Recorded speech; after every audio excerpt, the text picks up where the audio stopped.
Potassium nitrate, potassium ion और nitrate ion में dissociate होगा, 2 है। तो सबसे अधिक भान ठॉप फैक्टर का वैल्यू कहाँ है? सोडियम सल्फेट के पास। तो सबसे हाईएस्ट बॉइलिंग पॉइंट इसी का होगा। दैट मीन्स आंसर हमारा हो जाएगा बी। बात समझ में आ गया? इतना भी ना समझ में आए तो आयन को गिन लेना है सीधा सीधी, 1 2, यहाँ 2 और 1 3, 1 1 2। जिसके पास ज़्यादा आयन यानी नंबर इंक्रीज कर रहा है, कोलिगेटिव प्रॉपर्टीज वही था, तो आंसर हो जाएगा बी। बात श्योर समझ में आ गया होगा।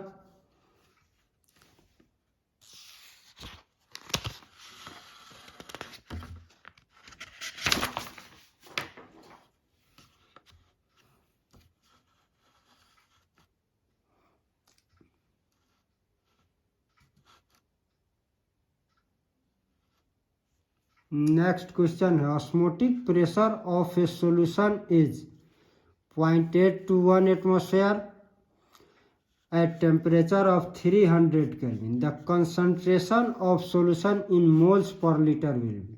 तो concentration जब भी कैलकुलेट होगा तो उसका यूनिट मोल पर लीटर होगा ही।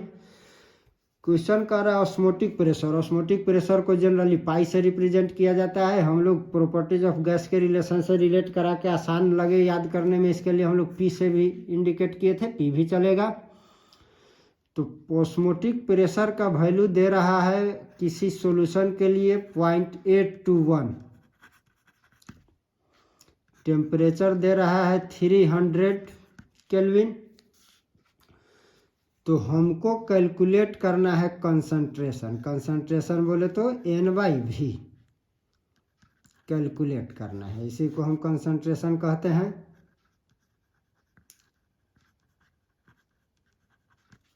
स्क्वायर ब्रैकेट से रिप्रेजेंट करते हैं। तो हम लोग बॉयल भान ठॉफ लॉ और चार्ल्स भान ठॉफ लॉ के इक्वेशन से एक रिलेशन पाए थे, PV = nRT। हालांकि सॉल्यूशन के लिए हम लोग एस का यूज करते हैं, काफ़ी शुद्ध फॉर्मूला हो जाएगा। PV = NST, P भी नहीं, P के जगह पर हम लोग किसका यूज करेंगे? पाई का, तो और शुद्ध हो जाएगा। लेकिन हम लोग चूंकि properties of gas, ideal gas equation हमेशा याद रहता है, इसलिए इस फॉर्मूला का भी यूज करके काम कर सकते हैं। तो PV = है nRT, तो P = N/V/RT। N/V that means concentration. तो P = कंसंट्रेशन RT।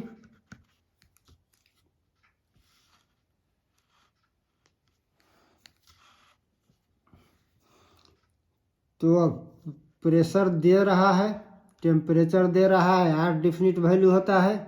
तो प्रेशर है हमारा 0.8 to 1,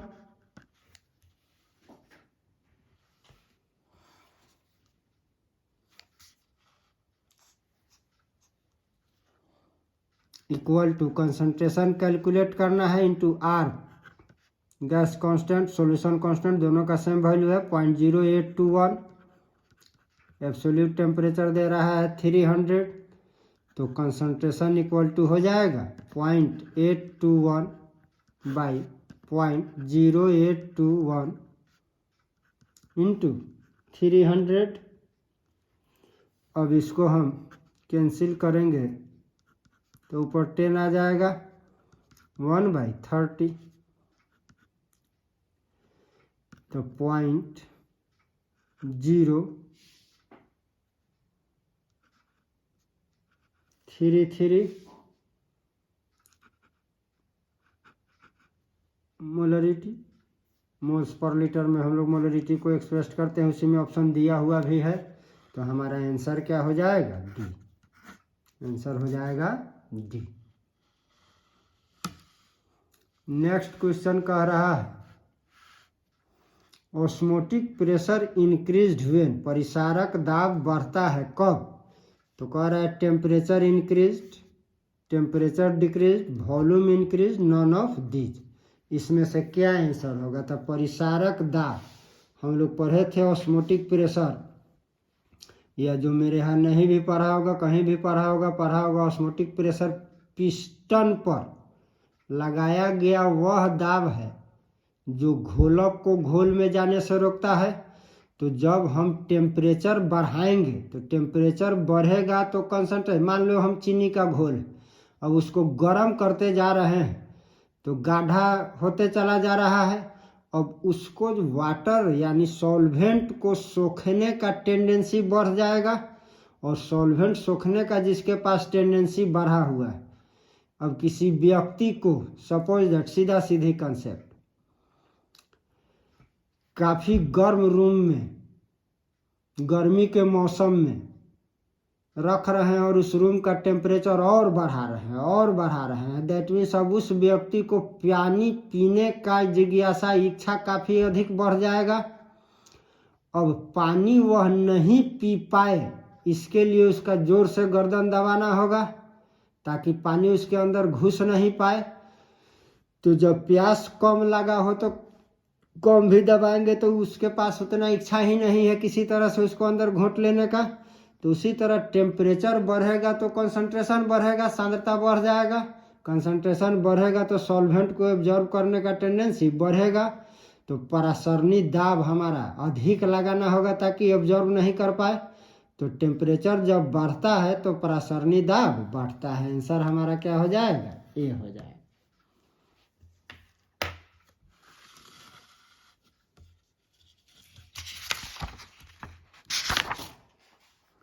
नेक्स्ट क्वेश्चन है, सारा का सारा क्वेश्चन या तो बोर्ड एग्जाम में पूछा हुआ है या किसी न किसी कॉम्पिटिटिव एग्जाम में पूछा हुआ है। ये ऑल इंडिया प्री मेडिकल जो आजकल तुम लोग नीट का नाम सुनता है, वह कभी all India pre medical test के नाम से एग्जाम कंडक्ट होता था, 2006 में पूछा हुआ है। कुछ नहीं है क्वेश्चन में, कह रहा है ऑस्मोसिस के दौरान, परासरण के दौरान अर्धपारगम्य झिल्ली द्वारा जल का प्रवाह होता है। तो अर्धपारगम्य झिल्ली कहते ही उसे जिससे केवल सॉल्वेंट पास होता है, जिससे केवल सॉल्वेंट पास होता है, सॉल्यूट पास नहीं होता है, उसी को हम क्या कहते हैं? सेमी परमिएबल मेम्ब्रेन कहते हैं। एग्जाम में इसी से रिलेटेड सेमी परमिएबल मेम्ब्रेन कभी कभी ऑब्जेक्टिव में डाल सकता है। Semi permeable membrane SPM short में लिख दे रहे हैं, बना होता है किससे? तो चम्रपत्र से, अंडा के झिल्ली से,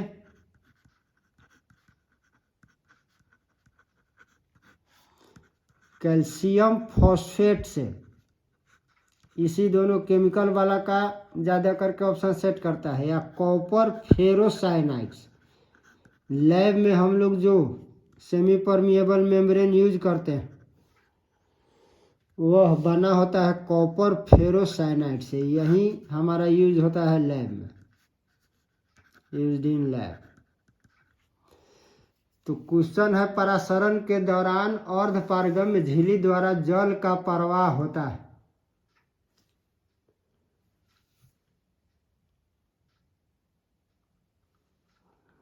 तो जल का प्रवाह किधर से किधर होगा? तो हमारे पास सीधा सीधी अभी हम समझ रहे हैं कि सेमी परमिएबल मेम्ब्रेन उसे कहते हैं जिससे सॉल्वेंट पास होता है, सॉल्यूट नहीं। हमारे पास दो टाइप का, मान लो चीनी का शरबत है, एक साइड में चीनी ज़्यादा मात्रा में है, एक साइड में चीनी कम मात्रा में है। तो ज़्यादा मात्रा में है तो ये गाढ़ा घोल हो गया, ये पतला घोल हो गया, फीका घोल हो गया।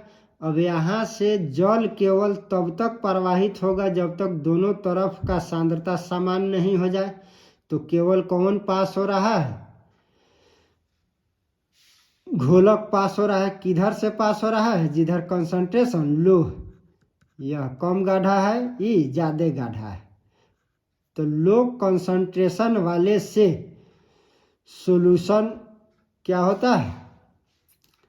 जल का प्रवाह होता है किधर से? लो कंसंट्रेशन वाले सॉल्यूशन से। तो हमारा आंसर हो जाएगा डी। नेक्स्ट क्वेश्चन कह रहा है, which of the following equation represents osmotic pressure. ठीक इसका पिछला हम लोग जो आंसर अभी बनाए हैं क्वेश्चन नंबर 13 में, तो उसी इक्वेशन को ही पूछ रहा है। अभी हम लोग क्लियर किए हैं PV इक्वल टू nRT, तो और P equal to N/V RT, R भी लिखते हैं, S भी लिखते हैं। N/V को ही हम कंसंट्रेशन कह रहे थे, तो इसी के लिए C कंसंट्रेशन को रिप्रेजेंट कर रहा है, यानी P इक्वल टू क्या हो गया इक्वेशन हमारा CRT, तो दैट मीन्स आंसर हो जाएगा A।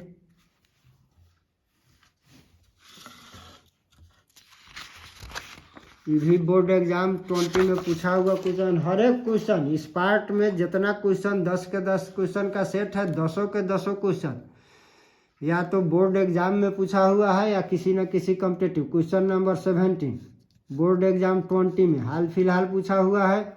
क्वेश्चन कर रहा है by osmosis semi permeable membrane allows to pass. ठीक अभी तुरंत इसका कंसेप्ट लिए हैं कि अर्ध पारगम्य झिल्ली से परासरण क्रिया में निकल पाते हैं। क्या निकलता है? घुल की घोलक, चीनी का शरबत है तो चीनी जा रहा है सेमी परमिएबल मेम्ब्रेन से कि पानी जा रहा है? तो केवल पानी जाएगा, चीनी जाएगा नहीं, यानी घोलक पास करता है, सॉलिड पास नहीं करता है, घुल्य पास नहीं करता है। तो हमारा आंसर क्या हो जाएगा? बी। सॉल्वेंट मोलेक्यूल केवल निकल पाता है, सॉलिड मोलेक्यूल या कॉम्प्लेक्स सिंपल लाइन का तब बात है। घुल घोलक सॉल्यूशन दो पार्ट को डिफाइन करता है, सॉल्यूट और सॉल्वेंट। सॉल्यूट सीधा सीधी कंसेप्ट, चीनी हो गया सॉल्यूट, जल हो गया हमारा सॉल्वेंट और शरबत हो गया सॉल्यूशन। नेक्स्ट क्वेश्चन है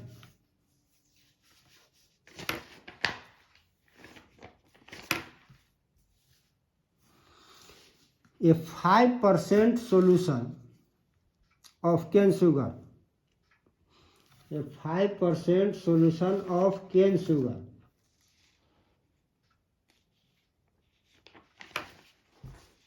ये क्वेश्चन भी पूछे हुआ है बोर्ड एग्जाम 18 में, 2012 में भी पूछे हुआ है।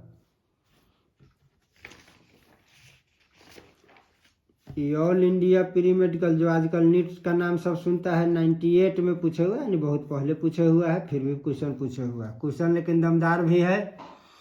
क्वेश्चन कह रहा है 5% सोल्यूशन ऑफ केन शुगर जिसका मोलर मास दिया हुआ है 342 is isotonic with 1% solution of substance x.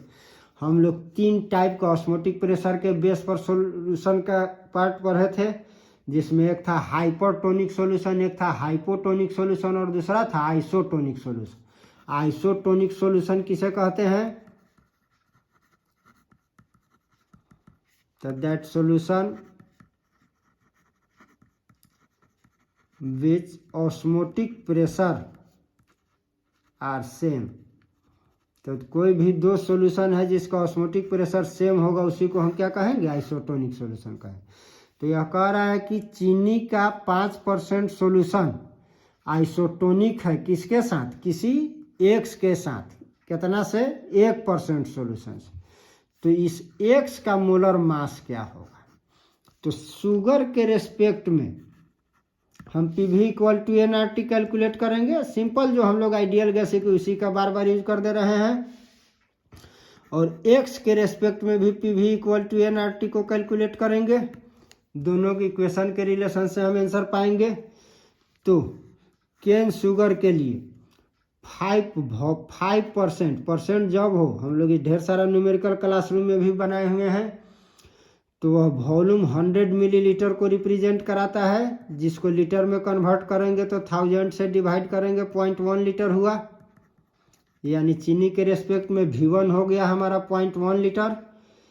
अब वेट इन ग्राम को हम W से रिप्रेजेंट करा ले रहे हैं, इसको वेट इन ग्राम ले रहे हैं, तो वेट इन ग्राम हो गया 5 शुगर के लिए। मोलिकुलर मास M1 हो गया 342। अब X के लिए, तो X के लिए P तो कुछ है नहीं, P का ही हमको रिलेशन चाहिए। वॉल्यूम तो 1% है, तो परसेंट जब भी रहे वॉल्यूम 100 मिलीलीटर में जाएगा, जिसको लीटर में कन्वर्ट करेंगे 0.1 लीटर हो जाएगा।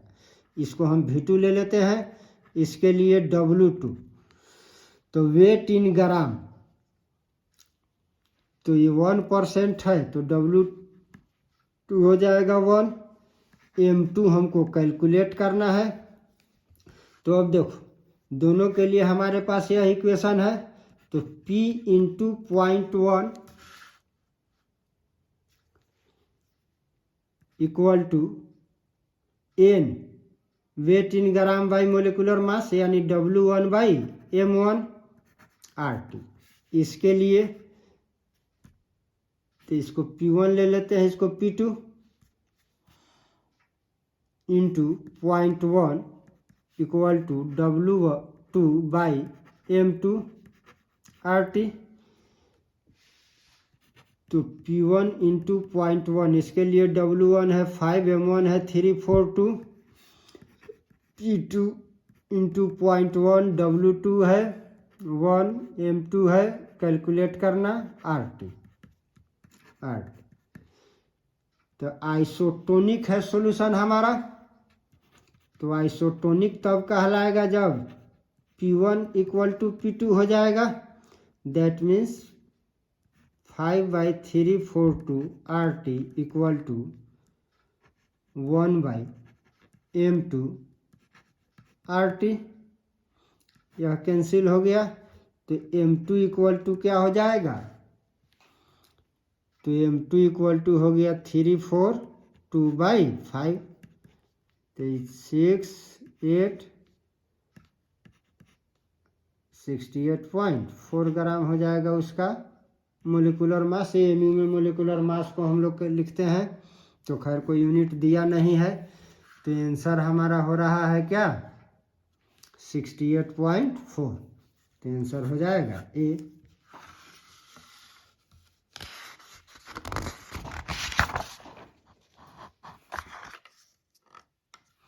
अब नेक्स्ट क्वेश्चन है, ये भी बोर्ड एग्जाम 20 में पूछा हुआ क्वेश्चन है। The boiling point of water decreases at high mountain because.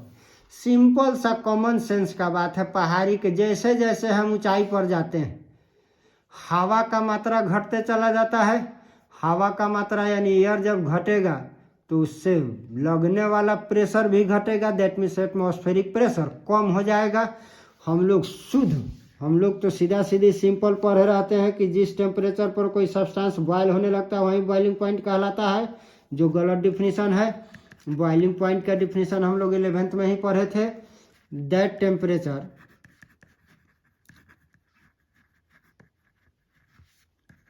Eight which vapour pressure of substance या सॉल्यूशन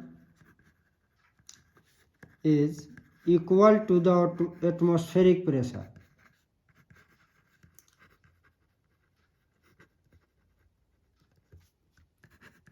तो जिस पर किसी भी पदार्थ का या घोल का वाष्प दाब और परिसारक दाब इक्वल होगा तभी उस सब्सटेंस बॉयल होगा।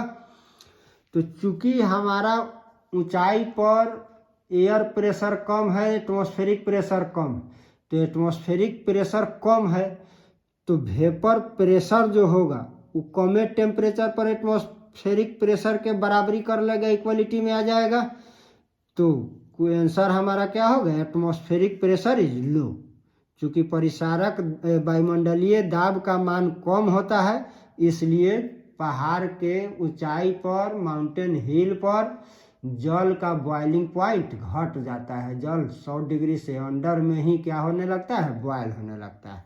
तो आंसर हमारा हो जाएगा ए। नेक्स्ट क्वेश्चन है हमारा, ये क्वेश्चन देखो बोर्ड एग्जाम 17 में भी कंपार्टमेंटल में पूछा था, टफ क्वेश्चन ही है। एमपी के प्री मेडिकल टेस्ट के 98 में पूछा था। केरला भी उसी साल 98 में ही प्री मेडिकल टेस्ट में ही इस क्वेश्चन को लिया था। क्वेश्चन कुछ खास है भी नहीं, कह रहा है aqueous solution फ्रीजेज eight.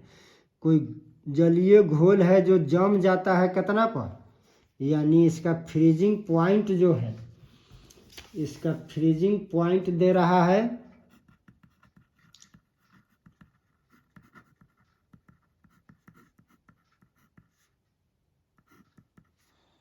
-0.186 degree centigrade.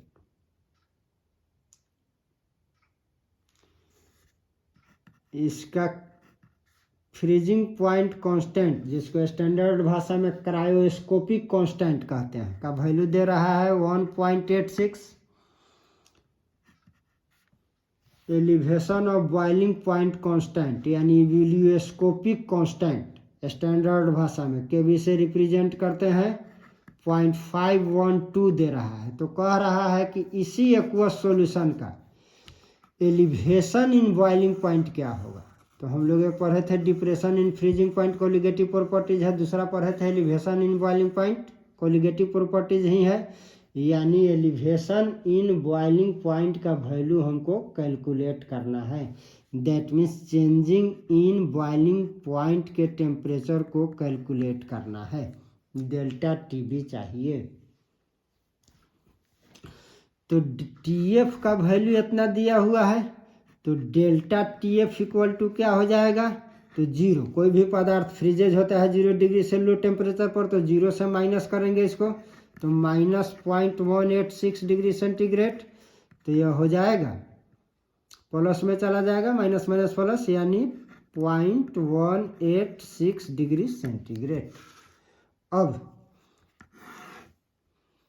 तो हम delta TF by delta TB equal to KF by KB के रिलेशन से इजीली कैलकुलेट कर लेंगे।